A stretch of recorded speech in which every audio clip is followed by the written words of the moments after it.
من نعم ربنا علينا وعلى مصر، من نعم ربنا على مصر الرئيس اللي موجود معانا، الرئيس السيسي ده.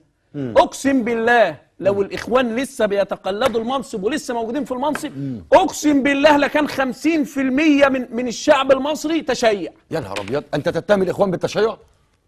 انا ما بتهمهمش بالتشيع، بتهمهم انهم بيدعموا التشيع. الإخوان جماعة الإخوان الإرهابية تدعم التشيع؟ تدعم التشيع. أكبر دليل على كده إن جامعة المنيا أو أعضاء حد في جامعة المنيا عملوا معايا لقاء، عملوا معايا مؤتمر صحفي أيام الإخوان.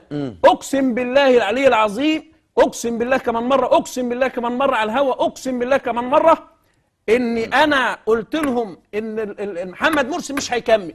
قالوا مش هيكمل ليه؟ قلت لهم عشان حط إيده في إيد ما هو جاب أحمدي نجاد لحد الأزهر الشريف وحط ايده في ايد الشيعة. انت فاكر احمدي نجاد عمل ايه؟ اول ما دخل الازهر عمل ايه؟